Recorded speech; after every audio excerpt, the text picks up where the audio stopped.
Welcome to this ASN Kidney 360 podcast. I am Bertha C Elias, Research Assistant Professor at Vanderbilt University Medical Center. I am joined by my co-authors, Dr. Craig Brooks, Assistant Professor, and Kensei Taguchi, a postdoc at VUMC. Today, we will discuss our article entitled Quantitative Super-Resolution Microscopy Reveals Promoting Mitochondrial Interconnectivity Protects Against AKI, published in Kidney 360 this December. My co-authors will be answering a few questions. What are the key features of super-resolution microscopy that distinguish it from more traditional confocal microscopy?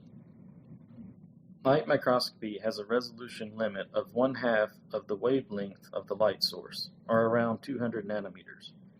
In other words, objects less than 200 nanometers apart will look like a single object by traditional microscopy. Super-resolution microscopy refers to a number of techniques that have been developed to overcome this resolution limit. Depending on the system used, the limit can be reduced to 100 nanometers or even down to 10 nanometers. In our Kidney 360 study, we use structured illumination microscopy, which approximately doubles the resolving power to about 100 nanometers. What was the inspiration to use super-resolution microscopy to follow mitochondria and more specifically apply this approach to investigate acute kidney injury? I first became interested in mitochondria during graduate school, where we initially published mitochondrial fragmentation and AKI. Translating these findings to animal models or human samples involved labor-intensive techniques such as taking hundreds of images by electron microscopy and tracing the mitochondria by hand. When I tried super-resolution imaging for a different project, I realized it had the capability of resolving mitochondria or other organelles in the kidney like never before. And this technique could be used to answer long-standing questions I had about the 3D morphology of mitochondria in vivo. Your work is quite exciting for our basic scientists interested in microscopy and AKI. Why should the average clinical nephrologist be hopeful or even excited about your work and your results? To test if super-resolution microscopy would be relevant in the clinic, we analyzed kidney biopsies from AKI patients. We found that patients with no tubular injury had interconnected mitochondrial networks, whereas patients with tubular injury had disrupted and fragmented mitochondria. For clinical scientists, I think this technique would be especially exciting because now they can observe changes at the subcellular level in human kidney tissue and multiplex the analysis with multiple markers. This will allow scientists to test hypotheses in human samples that could only be analyzed in tissue culture studies previously. What was the most unexpected result from your studies of AKI in mouse and human kidneys? I would say that kidney tubular cells mitochondria form one large network.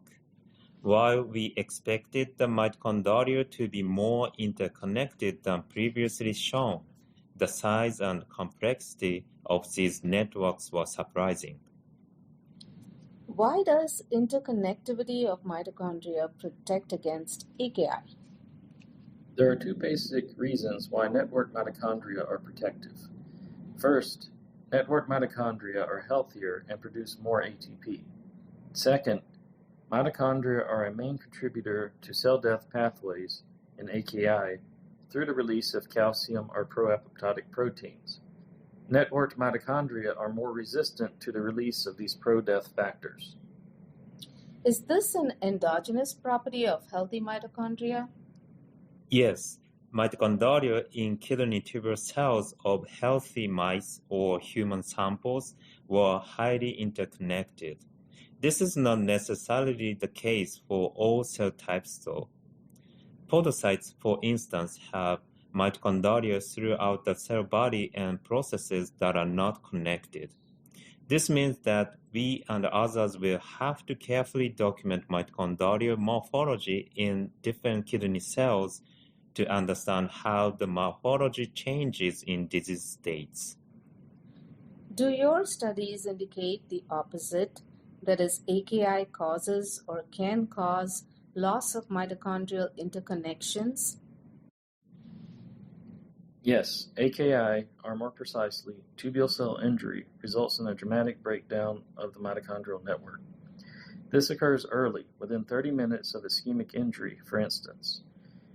When we reverse the mitochondrial fragmentation with a compound that promotes mitochondrial fusion, it protected against AKI in mice.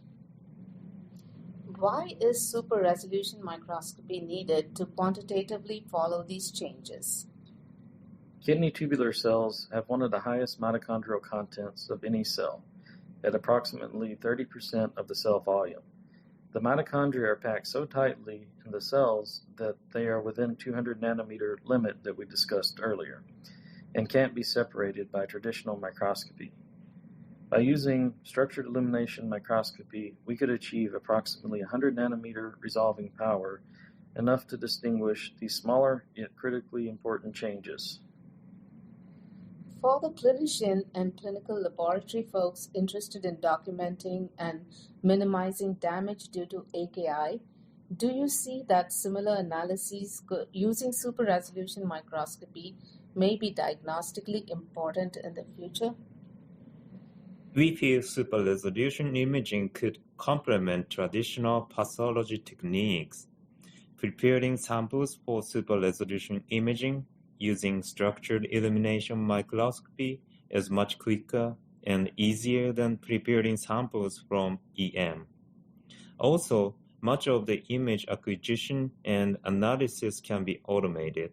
For instance, other studies have shown super resolution imaging can be used to quantify food process effacement using automated software.